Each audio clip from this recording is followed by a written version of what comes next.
some of the passes need to be a bit more tidy. I'm not a fan of Rico's distribution, our new goalie. So Betts definitely has got me back for the Brighton game. Kamara looking bright, Fonte not good enough. Showing that he's like not good enough for the Premier League. Do you think it's hard when you're not in the team and you come in for a game like this? Well, this is the time for him to impress. I've been impressed by Cisse. I've been impressed by Anguissa. I've been impressed by Christie's been alright.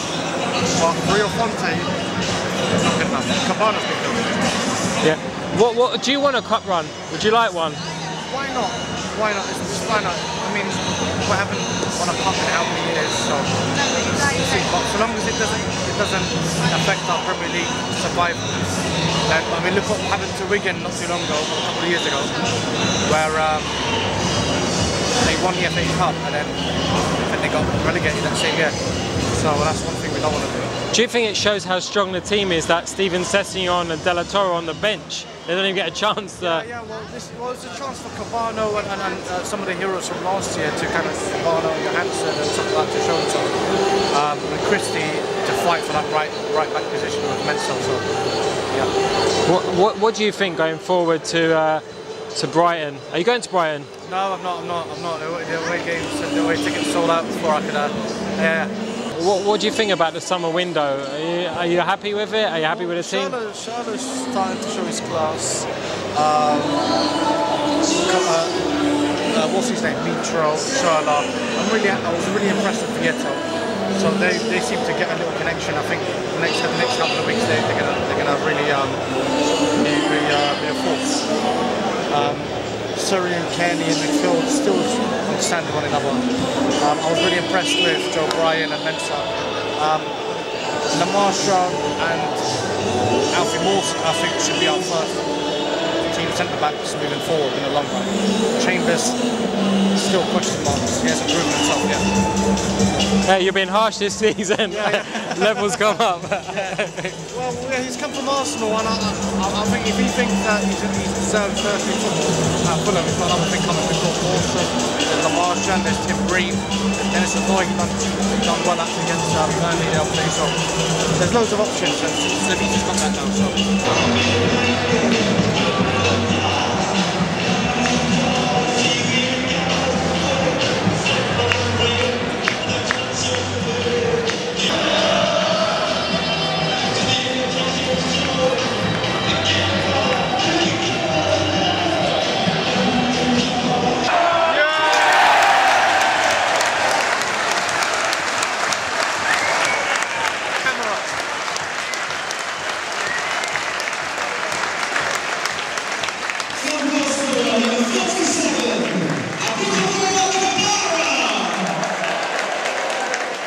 Raheem, talk me through that goal.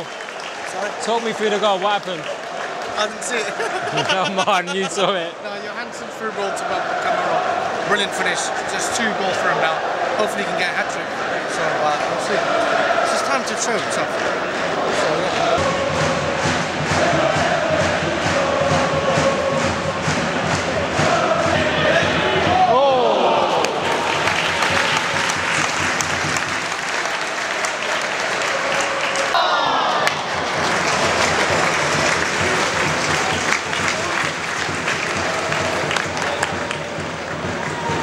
Looking for his third. Yeah, I mean, it's good to see that things have changed because, I mean, now we've got Sarah, we've got Kenny, we've got big players. Tottenham made a last-minute bid for Ryan Sessegnon, and you know, in exchange for Danny Rose and a little bit of money. And Tony Khan came out and said, no, look, Ryan Sessegnon not for sale. You know, our Fulham project is part of our future, etc., etc. I mean, that's so different in comparison to ages ago. I mean, 4 or 5 years ago, you remember when Tottenham, when we had Dembele and Dempsey in midfield, and they've gone, yeah, we'll have Dembele and Dempsey went in the January transfer window and replaced them with Sidwell and Chris Baird in midfield, and it was just like, I mean, that was one of the factors that led to our relegation. I mean, slowly. I mean, but now, obviously, it's good to see we're forward. We've got big players wanting to come to Fulham. Charlotte wanted to come to Fulham. We've got Mitrovic, we've got Ryan Sessegnon, we've got, you know, Kenny, Johansson struggling to get in, Donald and Guisa, Chambers, you know, the youth, some of them look at De La Torre, Steven Sessegnon coming out. So all of this, you know, club management and player management, Slavisa's got to do. So yeah, we'll see. What were you saying about the away way this season? Yeah, well, Brighton tickets have gone sold out. Man City almost sold out. I know, you know, lots of games this year are going to sell out quickly. Our Fulham fan base is growing. I mean, long gone are the days where you have 119 fans at Newcastle away, Sunderland away. Now, the Fulham fan, you know, and we had the reputation for our away fans being, whereas now, I mean, everyone's travelling, everyone's supporting Fulham. Tottenham away, they were singing their hearts out, you can hear it on TV. I mean, and Fulham, you know, the fans are really there, so they're supporting their clubs, so the club's in the right direction. So.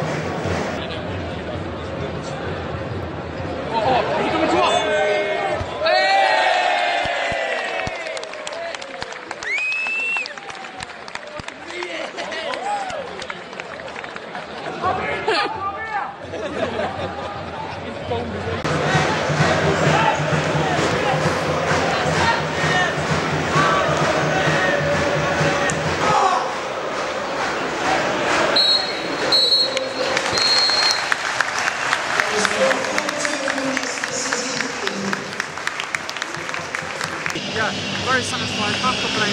Could have been 3-4-0 up, but no, it's Carabao Cup. Who is your man of the match and why? Anguissa. Dominating the midfield. Anguissa dominating the midfield, took control of it. Cisse showed good signs, playing alongside him. But Anguissa and Johansson, well. And going forward to Brighton, what do you expect from that game? 2-0 Fulham. Mitrovic to score, Schürrle to score. Very defensive Brighton side. They're going to throw in a lot of long balls. They gave Liverpool a lot of problems last week, even with Liverpool's strong defence and Mo Salah's attack. I mean, we're going to struggle at times in their long balls. But Chambers and Lamarche can hold it tight in defence. I think we should be alright.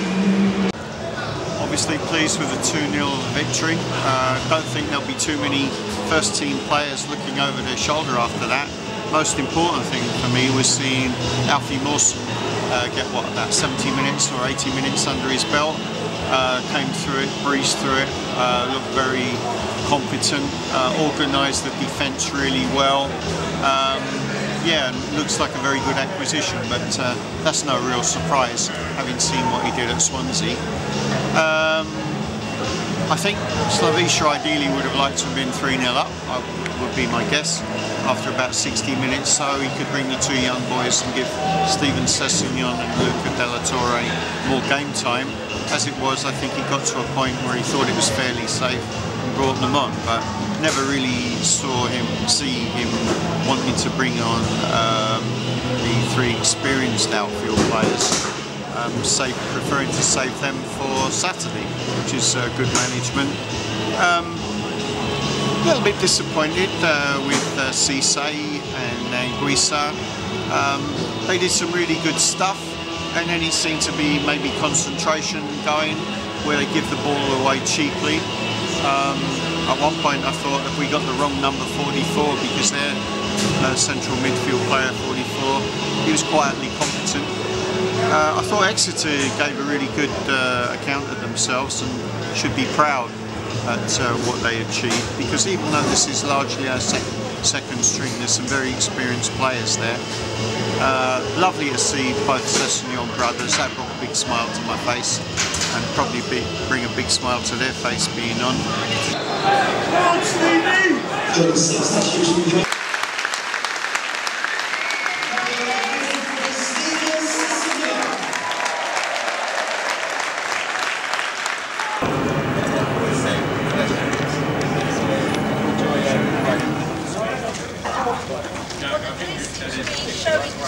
It was great. It's great to come to an old-style ground.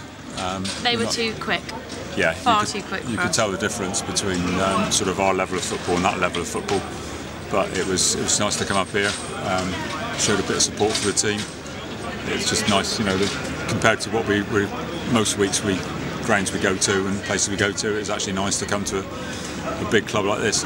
Yeah, what do you think of Fulham's day? What was your view? Just, yeah, outplayed us massively. We were just, I know, second to the ball. They just showed their class, didn't they? We were far too slow. Yeah, you can tell the difference between sort of 4th level and Premiership. I mean, we didn't have probably some of our first team. Yeah, that wasn't our strongest team. And it probably wasn't Fulham's strongest team by a long way either. But you can still see the speed of movement and speed of thought is a difference. We looked a bit laboured compared to them, who were just quick all the way around. I think if they'd had a bit of better finisher up front, they could have put a few more past us, to be honest. But I'd take 2-0. I didn't want to get a hammer in, really, to be honest. You come all this way and lose sort of 6 or 7. It's been a good day out, isn't it? It's been a great day out. Yeah, it's been great. So. Not looking forward to the journey home, but there we are. If we could do a prediction for your season, both of you, how do you think your season's going to pan out? I'd like to say playoffs.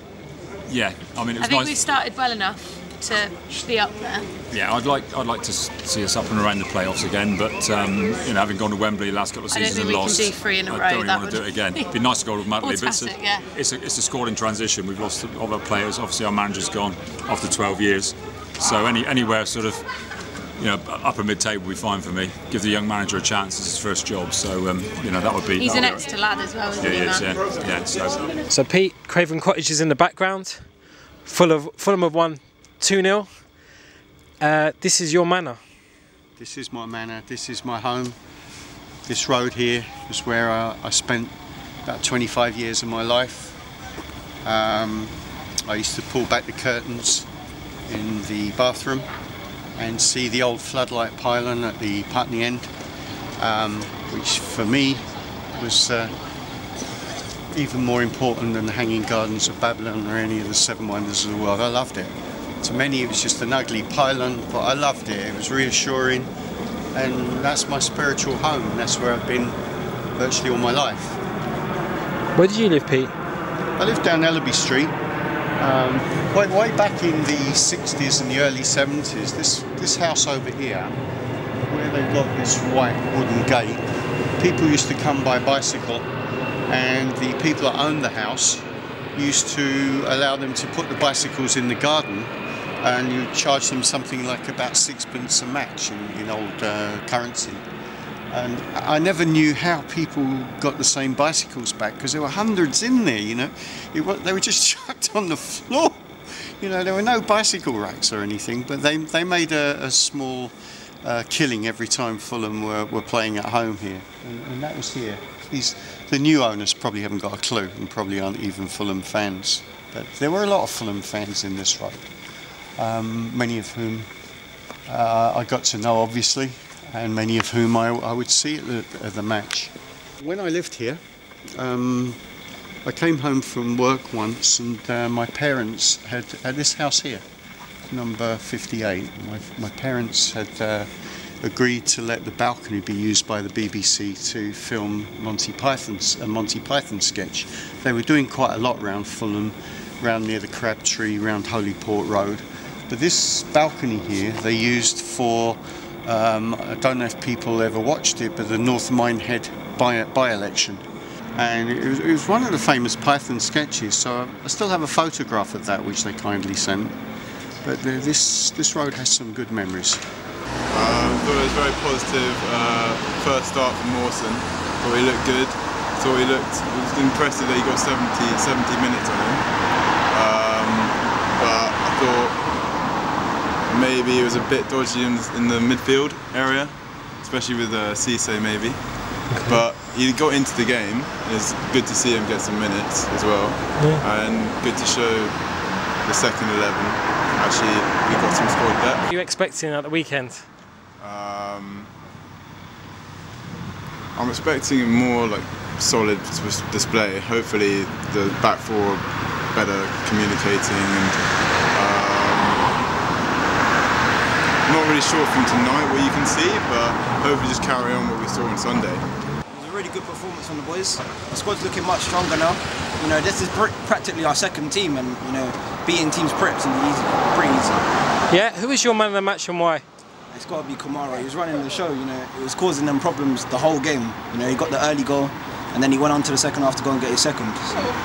And what about Brighton at the weekend? Brighton, I'm confident. Also beating Burnley, I think it will make the team confident as well. You know, we've got a strong team and we showed it against Burnley, so I think maybe 3-1.